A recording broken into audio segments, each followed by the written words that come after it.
You're listening to the Hockey Podcast Network, your home for hockey talk covering every team in the NHL. New episodes every Monday. Download at thehockeypodcastnetwork.com or wherever you get your podcasts from.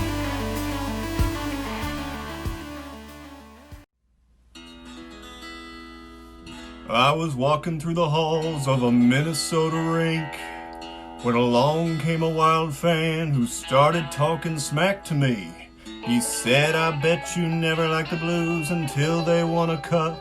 And so I calmly turned to him and said, hey man, listen up.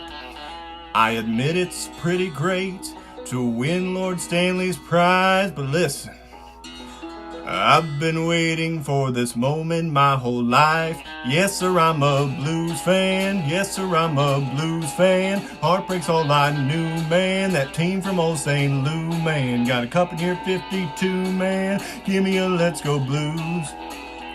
I know Arbor, Unger, Picker, Plager, Rab, McDonald, Shock, Hall, Chris Moore, Patey, Harvey, Jimmy, Robert, Saberin, Berenson, Thompson, Eggers, Hess, Roberto, Pierre, Plant, Jacques, Plant, Gossip, Merrick, Vince, Urbano, Stevenson, Davidson, St. Marseille, McCreary, Leftley, Ecclestone, Huck, Palace, Harry, Talbot, Keenan, Sandy, Yassi. Yes, sir, I'm a Blues fan. Yes, sir, I'm a Blues fan. Heartbreak's all I knew, man. That team from old St. Lou, man. Got a cup in here, 52, man. Give me a Let's Go Blues.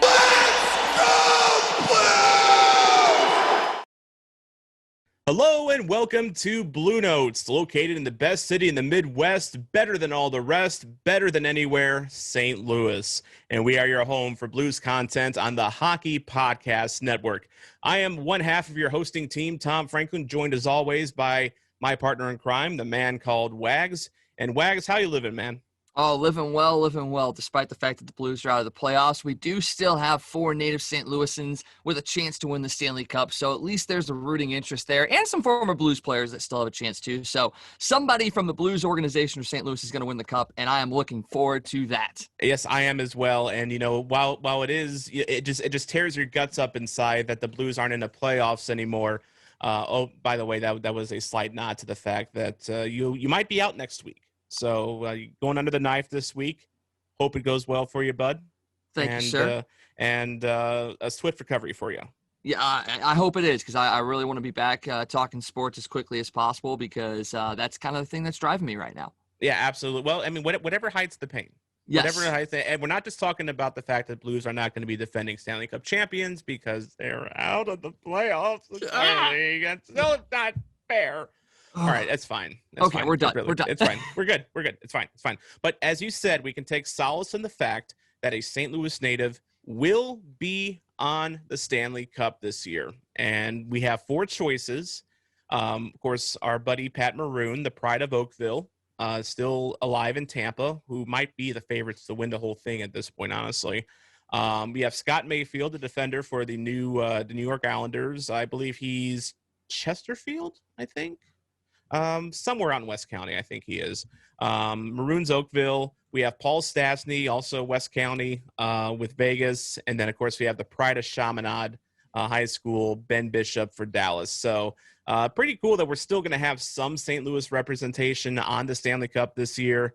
And, you know, it's been kind of interesting just, you know, watching the playoffs unfold without the Blues in it, because, you know, one thing that we when your team is still in the playoffs, the other games tend to kind of fade into the background a little bit. You don't really pay them much heed or much attention. But now that the Blues are out of the playoffs, you know, we're getting to see some really good hockey. Dude, we had 3 Game 7s in the last, 2 days before we recorded this. And we've been seeing some really great hockey, Wags. Oh, we certainly have. I mean, you've seen history too. I mean, you had the Dallas-Colorado game actually going to overtime. You had a rookie scoring a hat trick, including the game-winning goal to propel Dallas to the victory. You've seen, Flyers and Islanders. That was a great series, and then the Islanders just kind of kicked butt in Game 4. Actually, Mayfield got the opening and game-winning goal, so that's another notch in the St. Louis belt right there. You've got Tampa, who's kind of been off a little bit because they almost essentially swept Boston. They won 4 straight. And then you've got Vegas that Vancouver just did not go away. So the fact that you're able to focus on all those series and see some great hockey and see just some epic series, especially considering 3 of those series were 3-1 and ended up going to Game 7 as well. That just shows you how great the hockey is, and goes back to our point that this really is going to come down to who is the best team in the NHL, because there's no other excuses. Yes, teams have been dealing with injury, but everybody came into it on the same playing field, and everybody kind of has gotten to the point where the better teams are in the semifinals going into the Stanley Cup Finals. Yeah, absolutely. Absolutely. And let's go ahead and talk real quick just about some of the picks that we made, a couple of episodes ago. Of course, we had Trainwreck on with us. He made his picks. He's not able to join us for this week. He's doing something with his family this weekend. So obviously family life important. But for me, I've got right now 3 of the 4 of my favorite non-Blues teams that are still alive. And so on the West, you have Vegas getting by the skin of their teeth, against a very game Thatcher Demko, which, you want to talk about all-time great goaltending playoff performances. Last year, in the second round, there was Ben Bishop. This year in the second round, there was Thatcher Demko, and that probably, I'm guessing, might seal Jacob Markstrom's future in Vancouver, because while he's a good goaltender, Demko's young, and he's obviously the future in Vancouver. So, yeah, I'm looking forward to seeing what Demko can do going forward, if that was just a one-round fluke or if he is indeed the real deal. I think he's the real deal, Wags. Yeah, I think so too. I mean, he's been the real deal potential for them for the last couple of years, and he's had some good games in the regular season.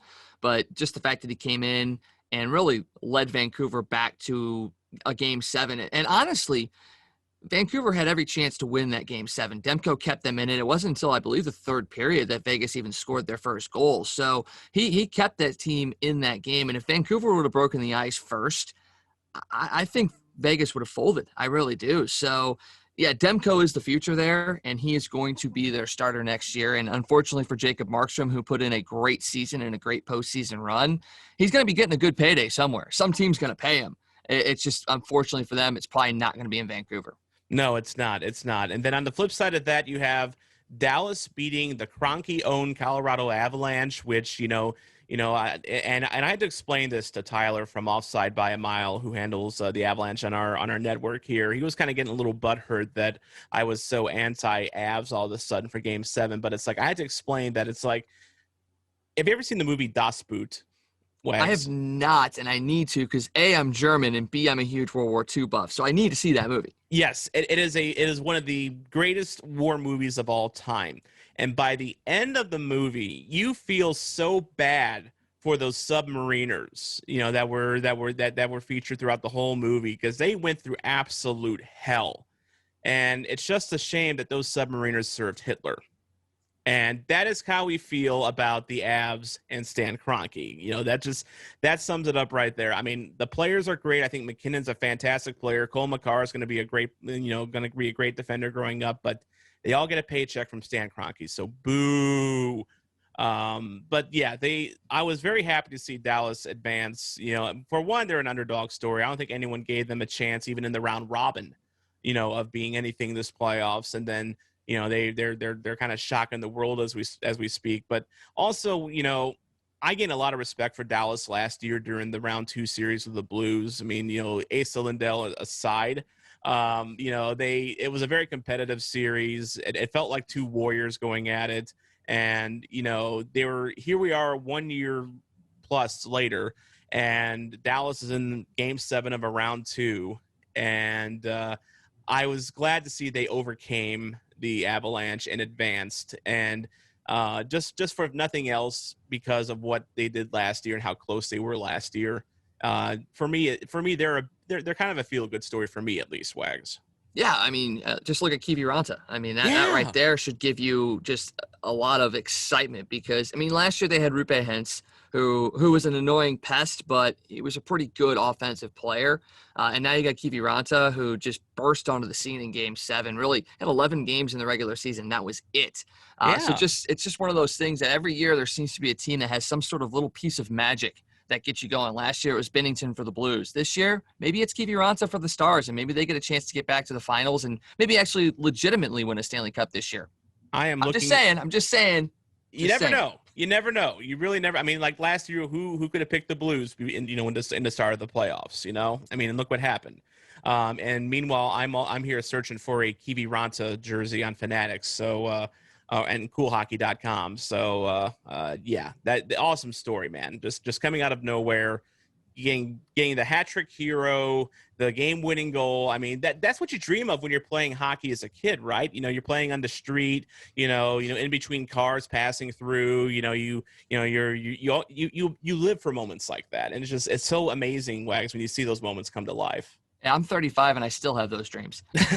Don't we? Well, I mean, I still play hockey, so at least there's still something there. But for me, it's a Sunday rec league. So, I mean, there's only so, it's not the Stanley Cup, but you still want to have those moments. Yeah, exactly. And then the East, the New York Islanders, first of all, on Saturday night, they get the job done against Philadelphia, which surprised me. Speaking of surprises, because I thought Philadelphia, was going to make a beeline to the finals. And the Islanders, they play that very kind of methodical, grinded out defensive style. And I think, as I said in our episode with Gabriel Foley, when we were, kind of laying out the entire playoffs, you always give teams like that at least a puncher's chance, because if you can keep the scoring down, all you need is 1 or 2 goals and you might be able to get the job done. Now, in the case of the Islanders, they actually, racked up, quite a few against Philadelphia in Game 7. But I think the Islanders might be more of a surprise than the Stars, just because I think a lot of people wrote them off just for the simple fact they play boring hockey. But yet here they are. They're in the finals, Eastern Conference Finals. That's kind of a surprise. Well, and Thomas Greiss was the goaltender in Game 7. I didn't even know that Thomas Greiss was still playing, and yet here he is in a Game 7. And it just really makes you sit there and go, can you ever really count out a Barry Trotz team? No. I mean, it took them a long time to win a Stanley Cup, but Nashville was always there. They were always tough to beat. Washington was always there, was always tough to beat. They ended up winning the Cup finally. And now the Islanders, and someone put out a great statistic on Twitter. It's been 2 years since John Tavares went to Toronto. Playoff series wins for Toronto, 0. Playoff series wins for the Islanders, 4. So, I cannot now ever go against a Barry Trotz team. And I'm not saying I'm going to pick them over Tampa Bay, but I would not be surprised if this series went deep. Oh, definitely. That's and Tampa, as good as they have been, they can get caught. Like remember last year with the Columbus Blue Jackets, as we get a musical interlude suddenly. Tampa last year, they got taken out by Columbus, but they've looked every bit the part of a top team in the Eastern Conference. They might be the team to beat right now, but as you said, they're going up against the Islanders team that can shut down the big teams, and you can never truly count out a Barry Trotz team. But I think for me, I look at Tampa. Number one, it's the city of my birth, so I'm still going to pick them no matter what. But number two, they got Maroon, they got Shattenkirk, 2 former Blues. I know the Islanders have Mayfield, but for me, I think a lot of Blues fans, should be backing Tampa just because you have the Pat Maroon factor, you have the Kevin Shattenkirk factor, and I just think they're the better team. Well, that, and they've also had their fair share, just like the Blues, of heartbreaking playoff losses and struggles, despite having probably a superior team, a la the Blues in the late 90s, early 2000s, especially that Shark series. God, sorry. Why? Yeah. But so, yeah, I could definitely see why you would want to throw your weight behind Tampa Bay. They're a team that, yes, they have a Stanley Cup victory in their pockets already, but they're a team that kind of deserves another chance at a Stanley Cup championship. The Islanders have more championships than the Lightning, so there's that other piece of it as well. So, I mean, what was it, 4 straight that they won in the 70s or 80s, something like that? Yeah, it was obnoxious. Yeah, Al Arbor, former Blue, that helps as well. But yeah, I mean, just the fact that you've got Pat Maroon there, and maybe he is that magic charm that up until last year people were like, can he really be the missing piece? Well, he was the missing piece for the Blues last year, and so far he's been that missing piece for the Tampa Bay Lightning this year, giving them that grit. So, yeah, I mean, I think Tampa is definitely the favorite out of all 4 teams that are left, but all 4 teams that are left have a legit shot at winning the Stanley Cup this year. Oh, definitely, definitely. And then back in the West, I mean, you have Vegas and Dallas.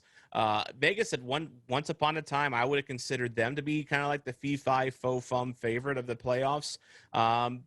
They got tested in round two, and not only that, but then they're gonna be without Ryan Reeves for a game. He got suspended one game for that hit. Did you see that hit?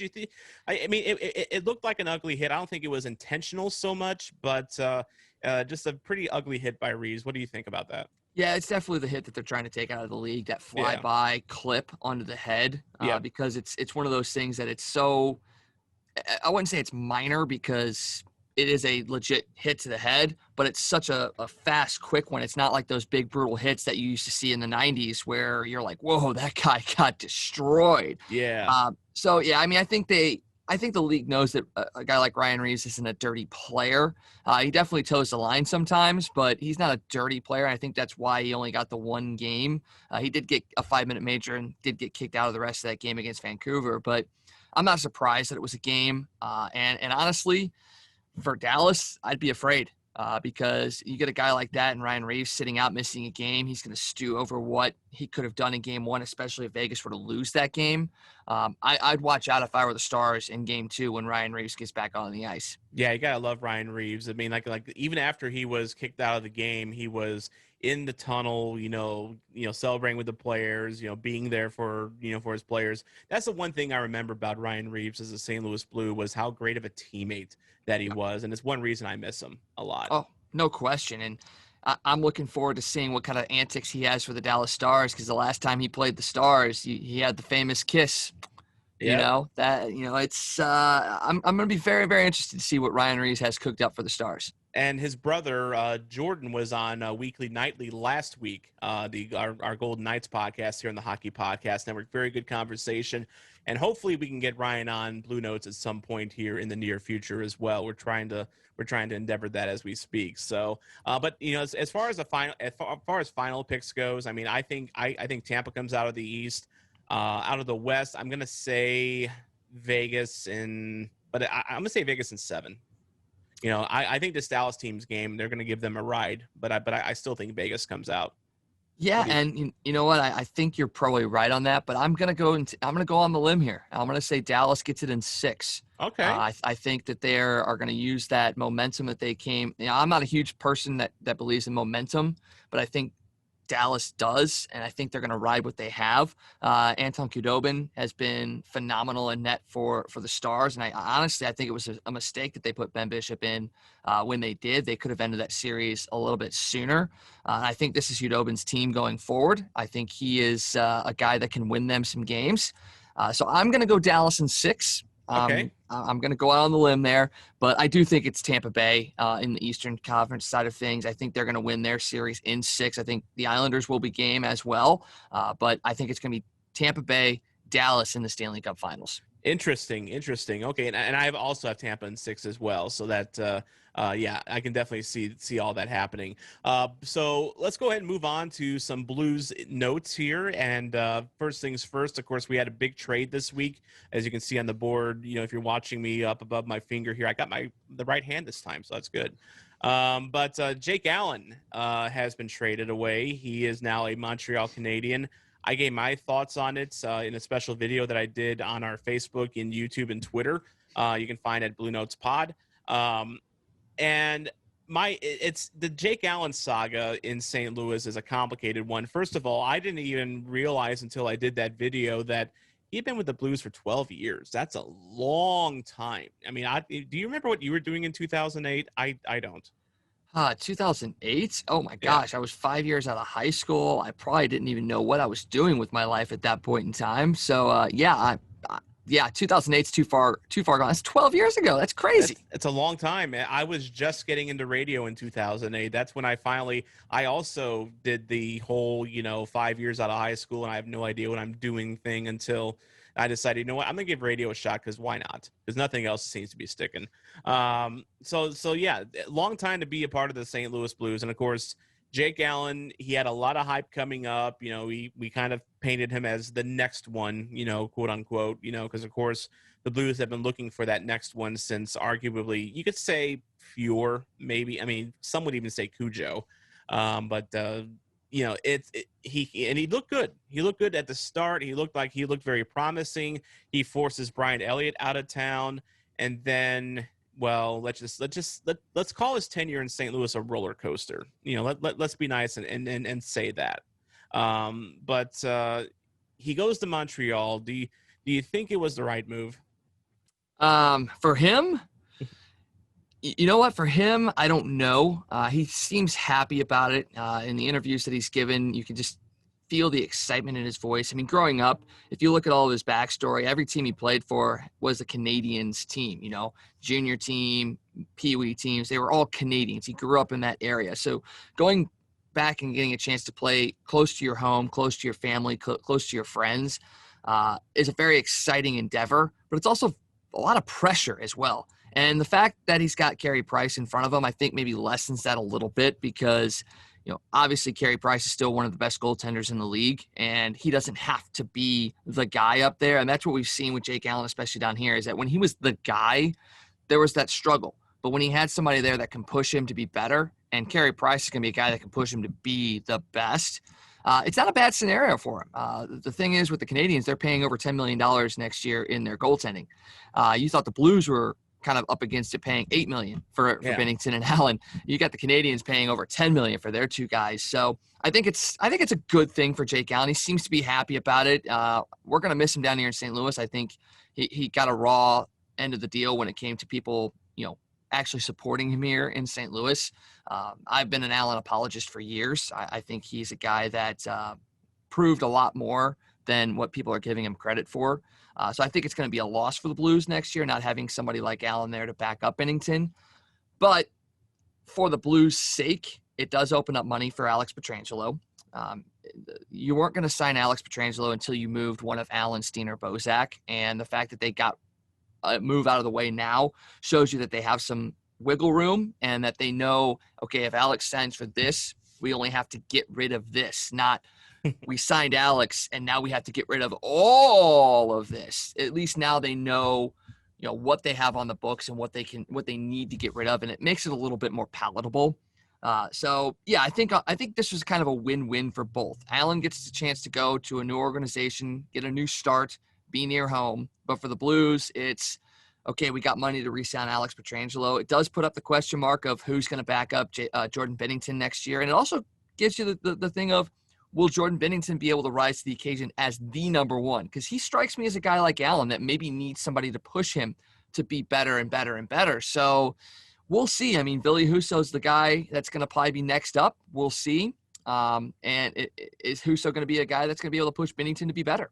Yeah, and that's a good question. I mean, Husso has had his ups and downs in the AHL. I mean, I think he's dealt with some injury issues, which make his numbers look kind of, fugly when you take a look at his, rampage numbers. But he's been a guy that, even before Binnington was even considered an option, was supposed to be the next one for the Blues. And just for whatever reason, it hasn't materialized yet. But now the Blues, now that he's under a 1-year, one-way deal, where they're paying for his full salary regardless of where he plays, I think they want to see what they have in Husso. I think that, they're still going to give Binnington the bulk of the starts. Like, they're probably going to give Husso maybe like 20 to 30, starts, is I believe what Doug Armstrong has been quoted as. And for a guy like Husso, when you're developing as a goaltender, you do need some NHL time at some point in your career, and I guess for lack of better options, and just because of the situation that the Blues are in, that time is now for him. So I think you give Husso a year to see what you have in him. You also give Binnington a year because, of course, he's going to be a free agent after his contract's up next year. And you give him a chance to see, okay, is he going to be the guy long-term or not, which signing that, making him just a 2-year contract, I think was, in hindsight, was a genius move by the Blues, because it gives you a chance to see, okay, what do we have here? You pay him for, his good performance to get the Blues to the Stanley Cup and all that, and that's fine. But you need to know if Binnington's going to be a true number one. And after what we saw in, just in Edmonton and then even at parts during the season, Binnington does have a question mark around him, right now. And now you've gotten rid of the safety blanket, so to speak, by trading Allen away, which I think for Montreal makes a lot of sense because Carey Price has gotten a lot of work under his belt. Just in the last couple of seasons, he's played the most games out of any goaltender in the last couple of seasons. So they needed relief up there. They had the cap space to get Jake Allen. And, one thing, Wags, that I heard a lot of people complain about was that, well, we only got a third rounder for Jake Allen. The thing with goaltenders in this league is you never seem to quite get the value that you think you should be getting for a goaltender, because it seems like it's everyone's got at least one decent goaltender, it seems. So it really just depends on what you feel is a need for your team and how it can work under the salary cap. And personally, I mean, I would have expected a second rounder for Jake Allen, but I'm fine with a third. I think that's about as much as you're going to get for a guy that makes $4.35 million with just 1 year left on his deal. Yeah, I think it was exactly what he was going to get when the trade market for him opened up, is a third. Yeah, they also swapped 7th round picks as well, so maybe there's a little bit more value in that depending on where the Canadians finish, when that pick is due up. So, yeah, I mean, you always want to get the most for your players, but sometimes you have to take what you can get as well. And a 3rd round pick's not bad as well. I mean, the Blues have found some gems in the 3rd round, as have other teams. And this scouting department that the Blues have, considering Bill Armstrong looks like he might be around. He didn't get the job down in Florida. Yeah. I'm not going to sit there and say that they're going to hit a home run, but I have a lot of faith in the Blues scouting department and their draft strategy that a 3rd round pick for Jake Allen is actually going to turn out to be a huge boon for them in the next couple of years. Let's not forget that Jordan Binnington was a 3rd round pick. That he was back in the day. And of course we traded Eric Brewer to get that 3rd round pick. So funny how things just happen to work out sometimes. But, as far as Jake Allen's tenure in St. Louis goes, I mean, I don't put myself in the Allen hater category. I mean, because I think there's some Allen haters out there that are just really just reprehensible and just kind of cringe. And some of them just don't, they're incapable of seeing two sides of the coin, so to speak. I can see two sides of the coin with Jake Allen. I mean, physically, his tools were always there. It always just seemed that, like, for whatever reason, between the years, he just couldn't quite get it to work out, at least on a consistent basis. But, at the same time, I think a lot of that was a little bit unfair. I think a lot of the negativity towards him was a little bit unfair. And I think we saw, just him starting to break out of that a little bit, this season. And even in the playoffs, I mean, he didn't have a crowd to heckle him, unlike in the past. So, and look what he did. He pitched a 1.89 goals against average in the, 4 games that he played, in these playoffs. So, I do kind of agree that Allen got a bit of a bum rap, but at the same time, I also see that he did have some issues. And that was an issue. We did have a call, by the way, on our Bluenotes fan line, 314-329-4349, 314-329-4349. And it's my Allen-hating friend who had this comment. He left right after the Allen trade. Let's go ahead and take a listen. So I just saw that Jake Allen has been traded. And I'm just so happy right now. Also, I'm going to call it now. This probably means Pietrangelo signing is imminent. So anyway, but now let me get back to my celebrating that Allen has been traded. So woo! Yeah, that's what you call an Allen hater right there, and he celebrated that like it was Christmas. So, here's the thing, though. I mean, Jake Allen was 3 wins away from tying Mike Liut for most wins in Blues history as a goaltender. So, the stuff was there. He had some good teams in front of him, yes, but he also had some piss poor teams in front of him as well when it came to offensive capabilities. I mean, hell, Eric Brewer was back there on defense for a little while. Like you said, we traded him for Binnington, which ended up being good. But the guy, his worst goals against average with the Blues was a 2.83 back in 18-19, the year they won the Cup. So, that's exactly what you would want out of a solid goaltender in the NHL right now. Is somebody gives you a 260 to 275 goals against average. Save percentage, yes, it kind of dipped into the low 90s for most of the last couple of years, but still, anytime you have a goaltender that's giving you a 9-10 save percentage and 2.5 goals against or so, you take that in a heartbeat. So the fact that Blues fans are ripping on the dude, that's what drove me nuts. Is this guy is one of the all-time leaders in wins in your team's history, and yet you can't get behind him? That blows my mind right there. Yes, he let in some soft goals, but he also was a very, very solid goaltender for his time here in St. Louis.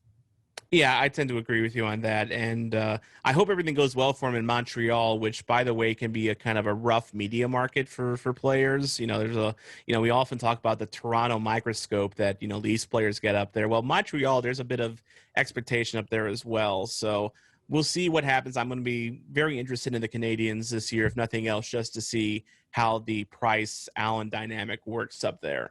It's going to be a very interesting story to follow. And funny you mentioned Mike Liut, by the way, because we have an Aloha Commentary today from the Hawaii Blues fan, and he actually talked to Mike Liut this week for his Blue Note fan report, which you can find on YouTube. And Guy was kind enough to include an excerpt of that interview for us. So let's go ahead and hear what he has to say about Jake Allen.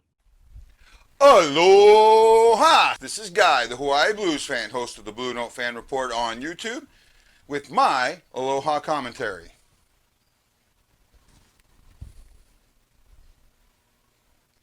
The Blue Note fan report is in mourning. Jake Allen has been traded to the Montreal Canadiens for somebody else's third-round pick. The timing of this move completely just bedazzles me. I'm not sure it was the right move at the right time. I think that moving him closer to the draft would have been better. That might interfere with free agency and what they want to do with Pietrangelo. I'm a little, well, first, let's roll back. Jake Allen, myself, and everyone who watches the Blue Note fan report, and my group on Facebook, the Hawaii Blues Fan Clan, want to send out a huge thank you to you. You have spent an amazing 12 years in St. Louis. You've been a great Blue.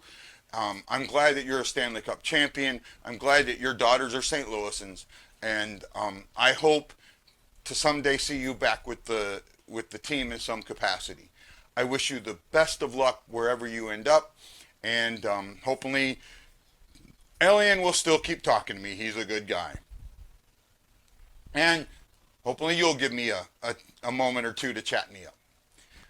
With that being said, now the Blues goalie situation is kind of murky. You have Bennington at number one.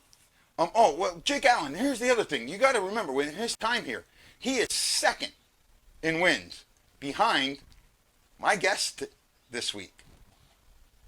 Let's see if you guys know who it is.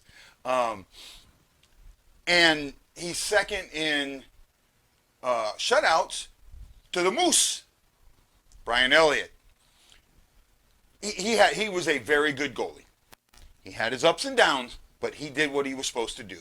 We got a cup. He backed it up. He helped the team. I'm happy for him.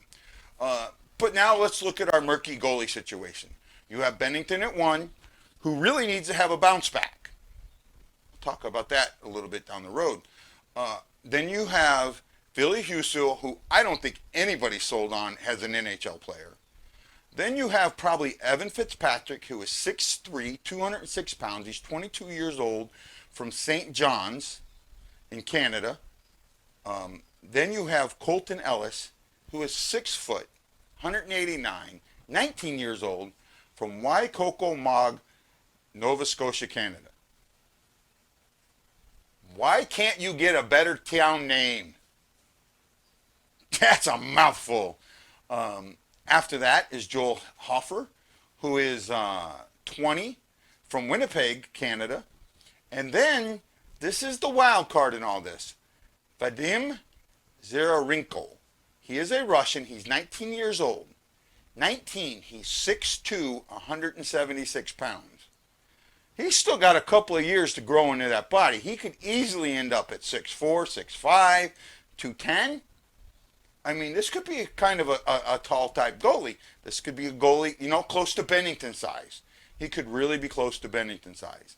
And I said earlier that the timing mystifies me because there is another Russian in this draft who everyone thinks is the number 10 overall prospect. The way this draft held out, the way they did this draft, there is some room in there to trade up into the draft. And I think that would have been a smarter move. Maybe they couldn't wait to do it. Maybe they're still planning on doing it. But if this kid is going to be the next Martin Brodeur or Patrick Waugh or Glenn Hall or Jacques Plante, then let's go get him. Let's go get him. If he's that good, let's take that chance. That's kind of how I feel about it. So now let's go to Bennington. Bennington had a up and down playoff. Not really many ups, but mainly downs, and kind of needs a bounce back. And he had an up and down season. His agency, the director, Octagon Hockey, director of operations for hockey, is none other than Mike Liut. Mike sat down with me and is my guest this week. Show to be out soon. And this is what he had to say about Bennington and bouncing back. Right. Well, Jordan was within the St. Louis organization. You know, had after his second year, it was his first full year in the American League. Had a strong playoff, and then that summer they brought in Phoenix Copley, and which I didn't agree with. It was two players at the same point of their career, and you can't develop two at the same time at the same level. So his career went sideways, predictably sideways. And he had to fight through that, including one year where the Blues didn't have an American League team and they dispatched him to Providence, the Bruins team. But he was in limbo for a year. And then last year, everybody knows the story to last year. So to answer your question, when you go through that type of, I don't want to say trauma, but when you go through that period of time, particularly as a goalie, there's a lot of time to second guess yourself, and there's a lot of frustration that you have to, push down. And when he received his chance last year for the first time, he maintained a very healthy, I'm going to show you guys, right? You didn't believe in me, I'm going to show you, and not pushing it overboard because you lose your focus at that point. So people talk about, he did it 1 year. Well, most of us don't ever do it 1 year. Yeah. So there, right? And there's guys in the Hall of Fame that never did what he did. And so when I look at his playoffs last year, it went 2 in Winnipeg, surprise, surprise. They come home, they lose 2. And I'm outside the room and I'm talking, seeing some of the guys, and I'm waiting for him. Vladdy comes out, coach comes out, and it was a toss-up who was more confident, Coach Berube or Jordan, after they dumped 2 at home. And of course, they go into Winnipeg and they win, right? So that's a tough game to play. Game 5, you lost 2 at home, and he did it again against Dallas, facing elimination, right? And then against San Jose, game 3 or 4, whatever I can't recall the story. A hand pass, and they gave it away. They had the game won. They iced the puck in the last minute, not once, twice. Yeah. Right? So okay, that you're just begging for bad stuff to happen, and then they lose the game on a hand pass that the referees move. Any one of those can put you in the ditch, right? And every time that he was faced with that ditch moment, he came back with a sterling performance. Yeah. And you could even say game 5 in Boston, right? Game 7 in Boston. Yeah. So you can't do that if you're a flash in the pan. You don't do it that many times. Too many times he had an opportunity to fall down, right? Or for it to unravel. And it, not only did it not happen, it didn't come close to happening. He was in control of every one of those games. I mean, the Blues took control of that. They don't play like that unless they have confidence in the guy between the pipes. Well, guys, little long, little late, but better late than never. This is Guy, the Hawaii Blues fan, saying, aloha, mahalo.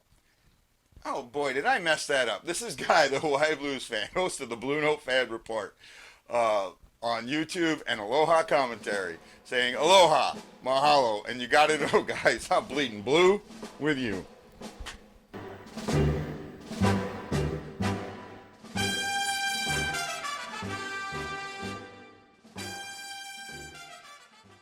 And always good to hear Mike Liut. Of course, he's a very noted player agent nowadays around hockey, and good to see him stay in the game. And check out his conversation with Guy, the Hawaii Blues fan, at the Blue Note Fan Report, which you can find on YouTube. So we want to get to our guest here at this point here. We also mentioned a little while ago about that Toronto microscope. Well, we have recently been talking about Colton Parayko rumors with the Toronto Maple Leafs in the last couple of weeks. They seem to have quieted down a little bit, or at least maybe been put on pause for now. But we wanted to get some insight from a Maple Leafs fan and a broadcaster that follows the Maple Leafs to get his insight on these Parayko rumors. Or maybe if they don't get Parayko, maybe they sign Pietrangelo from us because he's a Toronto kid. So, maybe should we be worried about that? We're going to talk with Ken Stapon from TSN 1050 in Toronto. He also hosts our newest podcast on the Hockey Podcast Network, which is Not Another Leafs Podcast, which is just a great name. Just a fantastic name. You can find him at Leafs Pod, another great name, by the way, on Twitter. And we're going to talk to him in a little bit. We all want to promote our other Hockey Podcast Network shows. And before we get to Ken, we will hear from another recent addition to the Hockey Podcast Network, Neil Villapiano. He hosts the Devil's State of Mind podcast. And here's a little excerpt from that.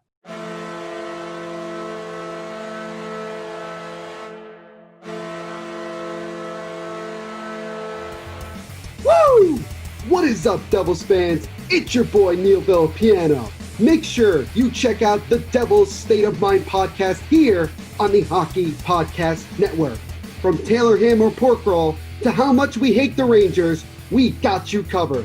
New episodes every Monday, wherever you listen to podcasts or on the Hockey Podcast Network website. And always remember to rock on. Woo!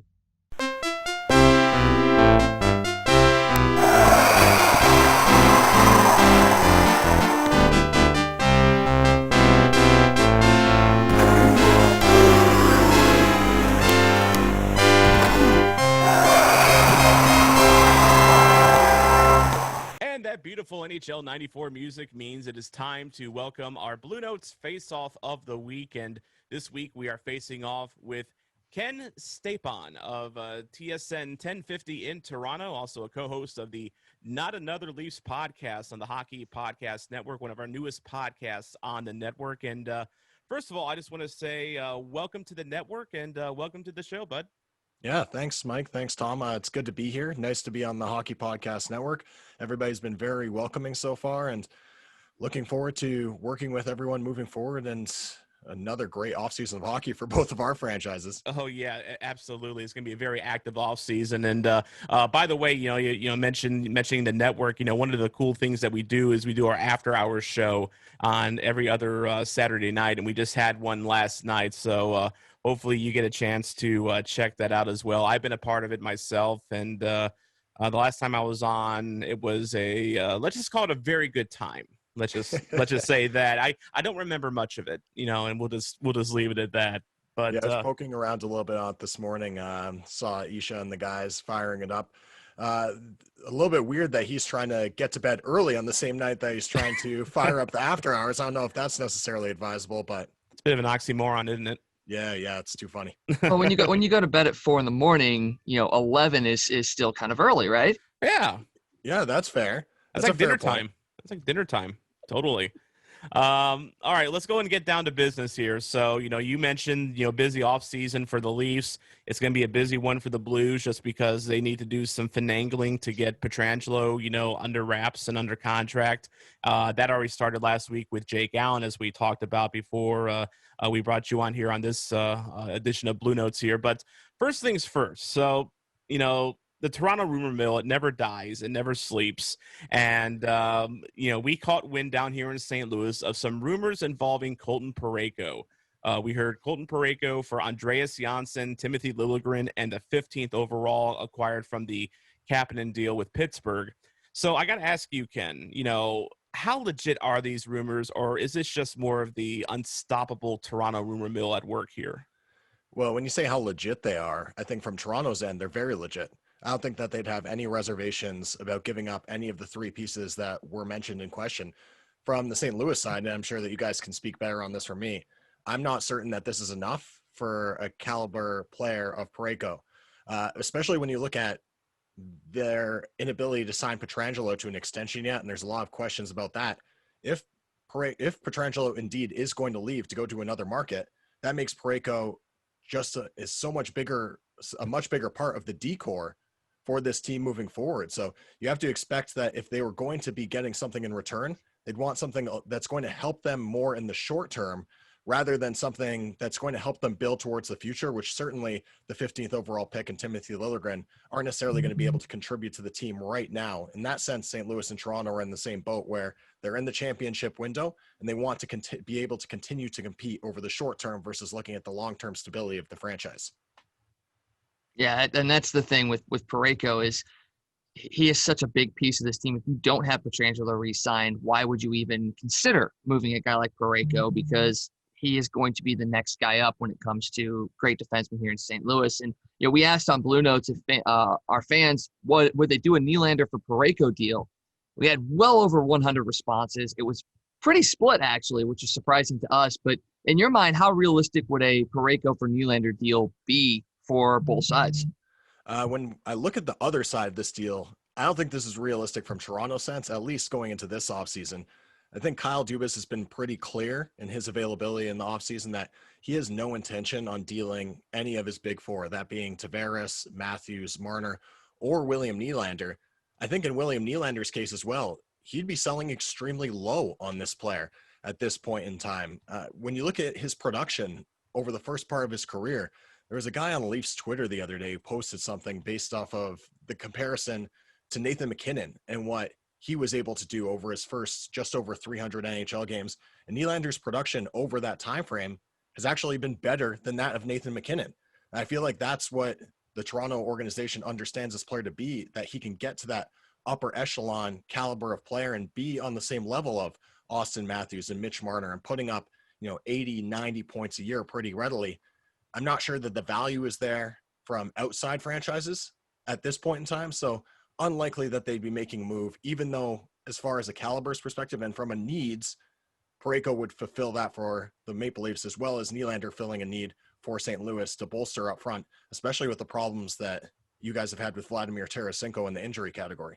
And that's a big concern for the Blues going forward is Tarasenko's future. I mean, we've been dealing with this, shoulder malady of his for a couple years now, and this will be the third time he's going under the knife. So it is a big concern, and that's kind of the reason why I pitched the Nylander idea, just because I feel for a guy like Parayko, you need to get someone, as you said, that can help more in the short term versus finding building blocks for the future, which, I mean, while it's always nice to think ahead, the Blues don't necessarily have that need at the moment. Their window is now, basically. Yeah. And, getting out of losing in the first round like they did, that's going to, that's a bitter taste in a lot of Blues players and Blues fans' mouths that needs to get remedied. But that being said, so let's just say, for instance, these Toronto rumors are not true about Parayko. Perish the thought, a Toronto rumor not being true.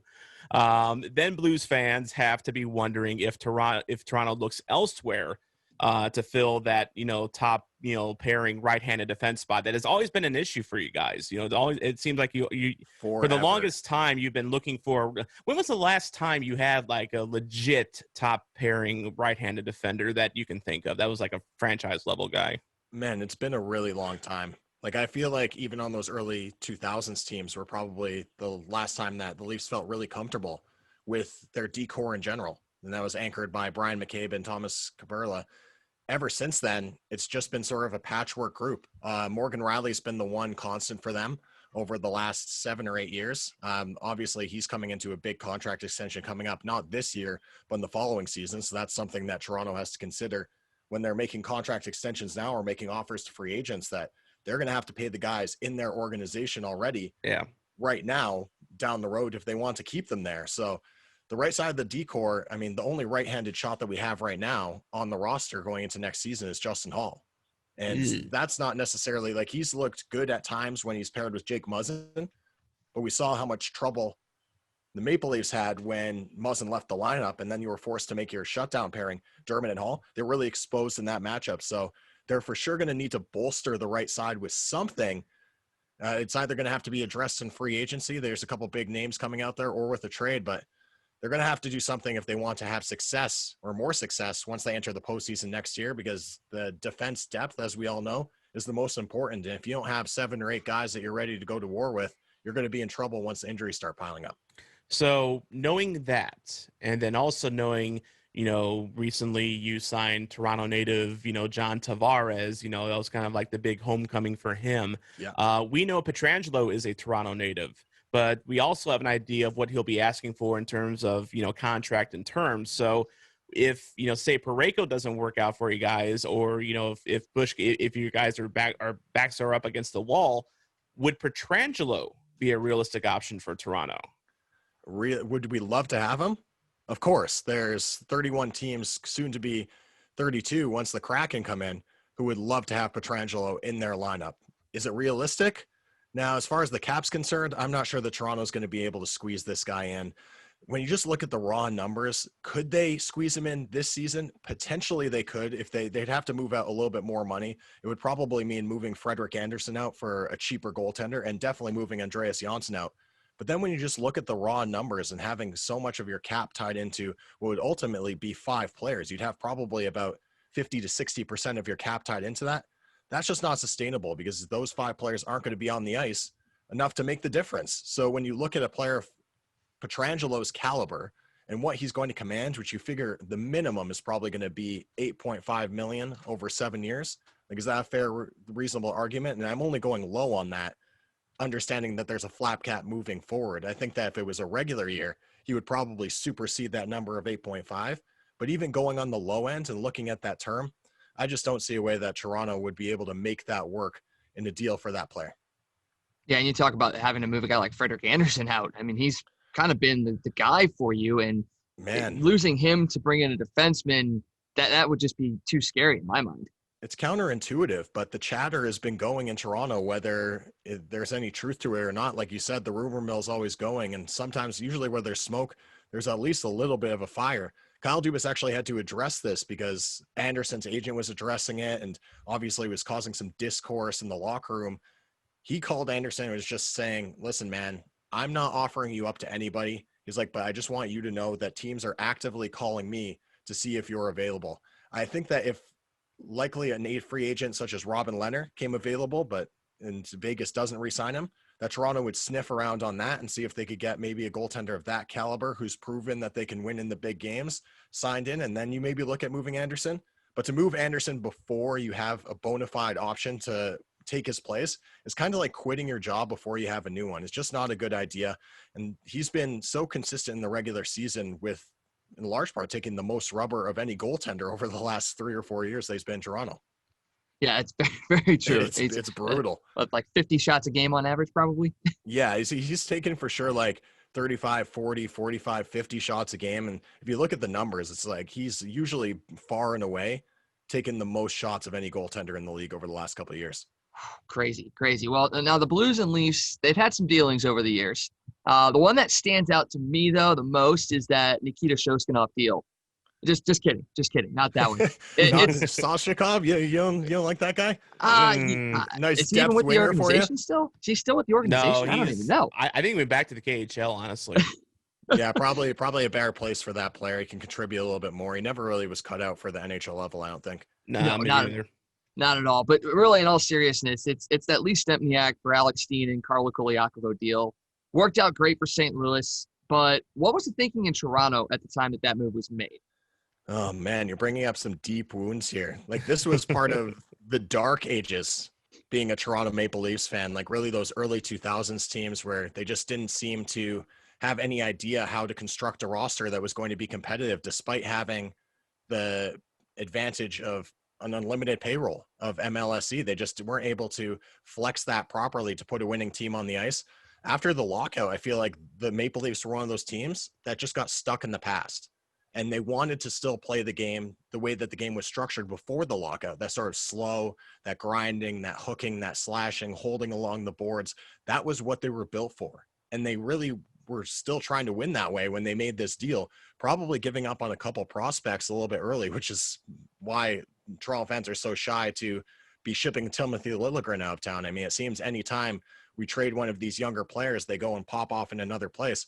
And Koliakovo, he's actually a good friend of mine, one of the hosts on our station over at TSN 1050, and he has a good laugh about this all the time, that he got traded for Lee Stempniak as being the return. And then you look at Steen's numbers. I mean, he had a couple 30-goal years with St. Louis, so really blossomed. Obviously, the contract is not so favorable now as he enters the back nine of his career. He's well into the back nine of his career, probably one that the organization would like to have off the books. But yes, at the time, it was highway robbery for the St. Louis Blues to acquire those two players for the low price of Lee Stempniak going the other way. Well, and, Alex Steen has been such a warrior for the Blues. I mean, that's really the best term I can think of when it comes to Alex Steen. I mean, he's, he never was a superstar, but he was a very solid player for a long time, could do a lot of things for you. I mean, he, plays, a two-way game. Even though he makes a lot of money, I think that he's been invaluable the past couple of years, helping with some of the bottom six guys for the Blues advance their game. Ivan Barbashev and Oscar Sundqvist are two good examples of that. Just a super good teammate, and he had no ego at all. Whenever Coach Berube told him, "Hey, I'm moving you down to the fourth line with Sundqvist and Barbashev," he said it was like a 5-minute conversation, and Steen said, "I'll do whatever. It's no problem at all." And a lot of Blues fans hold Steen in high regard, and it's yes, his contract's not the greatest, but at the same time, though, I feel that he's given a lot off the ice, or at least in the locker room, that almost not quite, but almost makes it worth it. Well, it's intangible value that you aren't going to see on the stat sheet. And you need those guys in your organization, especially when you're looking to develop younger players. It's important to have veteran players in that locker room who are calm, composed. They understand the little tricks of the trade. More importantly, the way to conduct yourself off the ice being just as important as conduct yourself on the ice. And if the younger players don't have someone to learn that from, then their development is going to be stunted. Steen's production, obviously, as you noted, has gone down over the last couple of years, but you need those guys in the locker room who are going to be veteran presence. I think that's been the knock on Toronto for the last couple of years. They obviously tried to bring in Patrick Marleau as a veteran presence. It didn't really work out too well in the year 3 of that deal. They ended up having to ship out a first-round pick. So you don't want it to get to that point where you're stuck on a boat anchor of a contract where the guy isn't contributing at all. But in Alex Steen's case, if he's a locker room guy, everybody in the locker room seems to like him. Berube likes him as a coach, and he's willing to slide in wherever in the lineup and buy into the concept to help the team win. That's exactly the sort of mindset that the organization needs to win, and why you guys are the defending Cup champions heading into the Stanley Cup run. And I want to go back to that Steen trade real quick. So I as you were talking, I seem to recall something that Steve Dangle once said about Alex Steen, and that was he was a guy, like, not long before that trade was made, that was like the unmovable piece for the Maple Leafs. I guess there was at least had a lot of those. Well, yeah, but I guess there was one big name in particular that I think Steen was mentioning as a possible trade bait to bring into Toronto, and Toronto just said no, we're not going to deal Steen at all. And then it felt like just months later, Steen's going to St. Louis for Stempniak. So did they just sour on Steen like rapidly, or what happened? I mean, it's hard to say. When you look at a prospect of that caliber, I think that they probably were just expecting the development to come by a little faster. And when you look at prospect's development through his career, and there's a certain expectation, I think he was in year 3 or 4 with Toronto by the time that he got dished. Yeah. So at that point in time, the organization has an idea of what kind of player this guy is going to be and what he's going to pan out to be. Obviously, they had just given up on the fact. I mean, he was coming off a couple 15-goal years, and then he was obviously plagued by injuries in 2008, only getting 4 points on the year, playing 20 games. That was the year that he was moved. I think the organization just felt that they could get ample value in return. Obviously, Lee Stempniak didn't pan out to be ample value in any sense. I mean, Stempniak for Koliakovo wouldn't have ended up being worthwhile, let alone throwing in Steen for that trade as well. So, I mean, it is what it is. You try to, read the tarot cards as a NHL GM and understand where players are going to develop. And that scouting game can be so difficult because sometimes it'll take 5, 6, 7 years for a guy to catch up to the speed of the NHL game and be able to contribute at that level. Toronto just moved on from these guys just a tad too early. Yeah, that they did. And every team has that instance where they've given up on somebody that ends up being a star somewhere else. So it's not just crucial that it's Toronto. It happens to everybody. Doug Gilmour for us, by the way. That's a good example for that. Yeah. Oh, boy. I can't. Don't bring up Doug Gilmour, please. I just did. Yeah, we like that guy a lot up in Toronto, so appreciate that one. So speaking of these trades, especially that trade, where does that rank among the deals Toronto has regretted the most in their history? I mean, I'd say that in the early, as far as like from 2000 on, that one's up there. I don't think that anything, as far as a Toronto fan is concerned, will ever be able to touch the straight up swap with Boston, Andrew Raycroft for Tuukka Rask. I mean, that's like the worst trade of all time as far as Toronto Maple Leafs fans are concerned. You look at how they struggled to find a starting goaltender through those years while we traded away the all-time franchise leader in wins to the Boston Bruins. You've seen his numbers in the postseason, and I think he's in the top 5 in save percentage in NHL history in the postseason. He's just been an anchor for them, and in the meantime, it was a rotating door. We're actually talking about all the goaltenders who have showcased in Toronto over that time, whether it was Vesa Toskala, whether it was John Sebastian Jaguar coming over in the tail end of his career, whether it was Jonas Gustafsson, Raycroft obviously didn't work out, Jonathan Bernier. I mean, the list goes on and on of just guys who couldn't solidify the spot. So when you look at Frederik Andersen, just to bring it back to that point earlier, and the way that he's been able to play over the last couple seasons, that makes it so much more difficult for the Maple Leafs as an organization to move on, because when you move out some of these pieces or a guy who's shown that he's at least capable to get you 40 wins on the year, you can't necessarily just ship that out and without the expectation that you're going to get something of ample value in return, because that will certainly put Kyle Dubas's head in the guillotine. Now, I've got to ask you, this is going to be our final question here with you, but, we have a Leafs fan here, and I can already tell a lot of Blues fans, especially ones our age and older, have a question to ask you right now. So all St. Louisans and St. Louis Blues fans cannot stand the ground that Nick Kypreos walks on. And that is so you because guys aren't fans of his new pod, Real Kuiper? No. You're not listening? No, that is banned from my phone. It is blocked on my phone. But because we hate him, of course, because of the time that he destroyed Grant Fuhr's knee in the playoffs in '96. That was the year the Blues had the great one, and it was supposed to be the year. And then, it ended up being John Casey, and that whenever Steve Yzerman hit that slap shot, that gives us all nightmares and PTSD. But do you remember that incident at all? And if so, do you think that it was intentional? Because Kypreos has kind of hemmed and hawed around it, but I think even he has kind of admitted that it was a bit intentional. I mean, when you look at that play, it's like I was also very young when that happened, so I didn't probably necessarily understand the severity of the incident at the time. It wasn't until later down the road that I was like, ooh, that might not have been a real cool move. I think there's probably a little bit at fault on both sides on this one. Like Pronger just buried Kypreos in the back on the same play, but I don't think that Kypreos really tried to brace himself at all. In fact, I think he probably threw himself into the hit to run over Freer.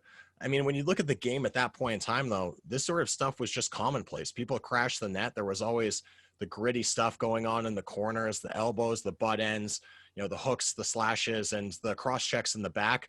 Unfortunately for Fear, it did end up being a pretty substantial injury, and obviously that really hindered the Blues' ability because they didn't have the depth in net past him. I mean, most teams in the playoffs, especially during that time, when they lost their starting goaltender, they were done. There wasn't the tandems that we see nowadays where you have just as capable of a backup that you can throw in the net if the starter is struggling.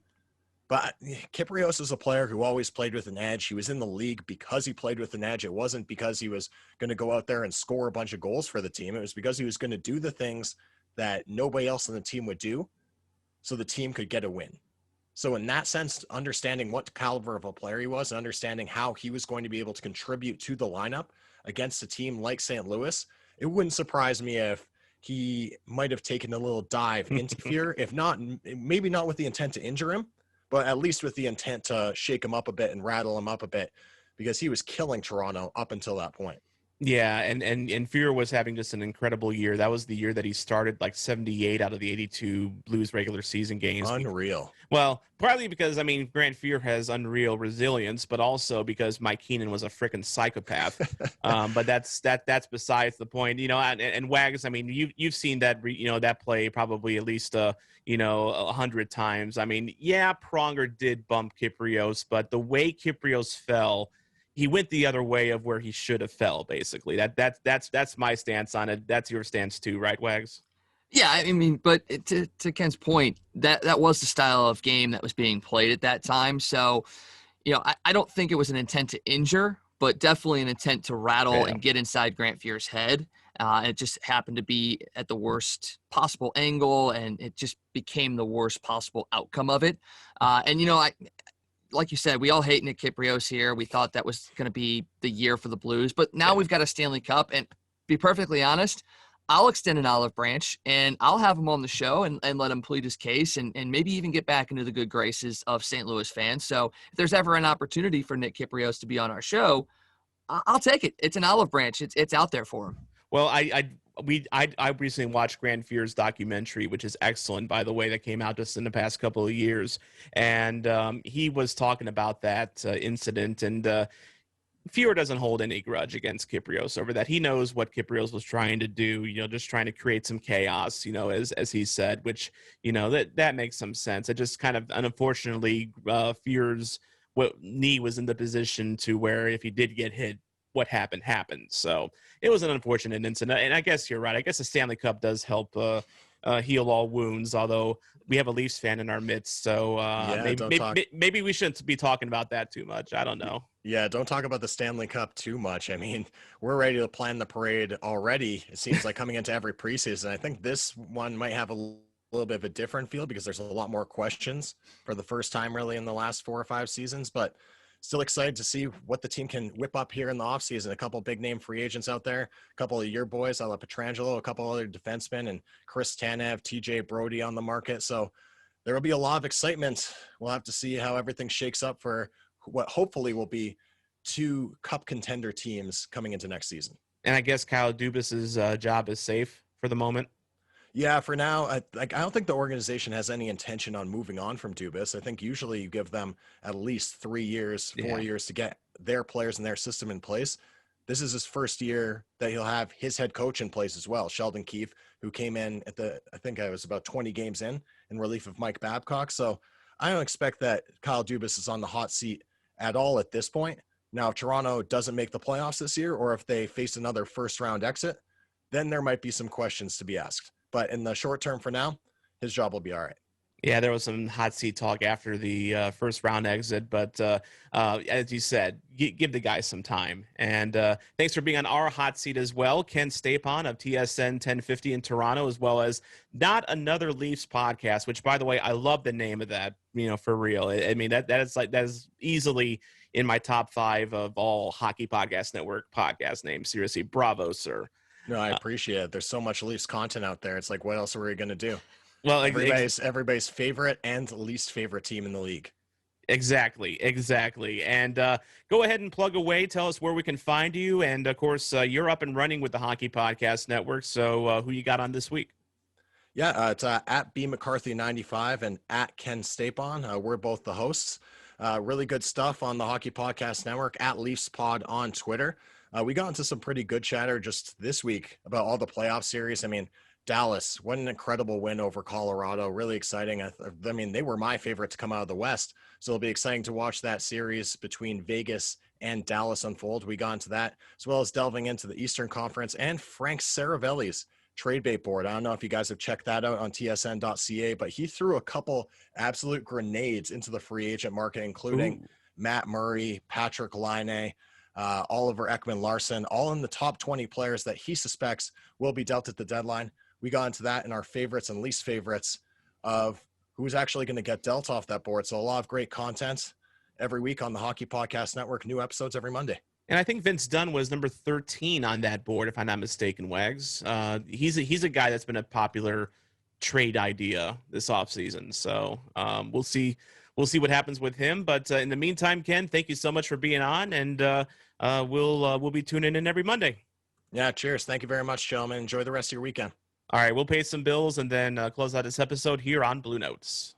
This episode of the Bluenotes podcast is sponsored by Manscaped, the best in men's below-the-belt grooming, offering precision-engineered tools for your family jewels. Got a crazy bush? You know if you trim your hedges, your tree stands taller. Have you ever wished she was smoother down there? She probably has too. If you're anything like me, and or just not a neurosurgeon with a steady hand, you probably neglect below the belt. Manscaped has us covered. Millions of balls are about to be nick-free thanks to Manscaped's advanced skin-safe technology. Manscaping accidents are finally a thing of the past. Whew! One of the coolest features is the LED light, which illuminates growing areas for closer and more precise trimming. That's insane! If you're listening to me speak right now, you're one of the first people to hear about this life-changing product, and I want you to experience it firsthand for yourself. Get 20% off plus free shipping when you use the promo code THPN at manscaped.com. Your balls will thank you. Get 20% off and free shipping again with promo code THPN at manscaped.com. That's 20% off with free shipping at manscaped.com when you use the promo code THPN. The best in men's below-the-belt grooming. All right, and I think that will just about do it for this episode of Bluenotes. Wags, any final thoughts? Just excited for this offseason to really get humming. It started a little bit earlier with the Jake Allen trade that we didn't really know was coming so soon, but it just sets up a great offseason for not just the Blues, but a lot of teams in the NHL. And I'm also just looking forward to the Stanley Cup playoffs. I mean, you're in the Western and Eastern Conference Finals leading to the Stanley Cup. 4 great teams, 4 St. Louisans on each one. So it's going to be a great, exciting week of hockey after I get out of surgery. After you get out of surgery, of course. Another name tied with the St. Louis Blues that is going under the knife in this month. So that's just like Tarasenko. We wish you the best of health. In the meantime, we'll probably forge on without you next week. Although you could pull a Willis Reed on us and in his broken leg and walk through the tunnel and be back. So. Spilling my guts out on the table. Yeah. Literally. I mean that's what Blues fans do. I mean, and you'll be bleeding blue all over the place. I mean, it's going to be a massacre. I mean, so you'll definitely want to watch the video version of Bluenotes next week if you want to see a man die live on live in the live recording. It's gonna be great. That was a little more. Anything for the show, man. Anything for the show. That got a little dark. Okay. But seriously, dude, we'll try to avoid comedies that make you bust a gut laughing, because you might actually bust your gut laughing. So yes. Yeah. But seriously, dude, hopefully all goes well for you. Give him some stick taps, Bluenotes listeners, and keep him in your thoughts and prayers if you're into that sort of thing. So I want to thank you for listening, because without you, there is no me, there is no Wags, and there is no Hockey Podcast Network, and certainly no Bluenotes. I'm Tom Franklin, reminding you to not be a chump and always play to the whistle.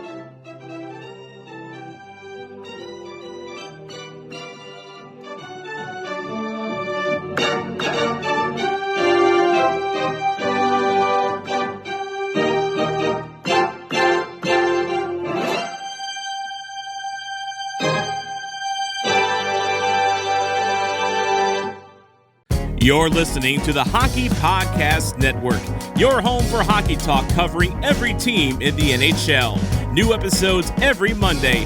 Download at thehockeypodcastnetwork.com or wherever you get your podcasts from.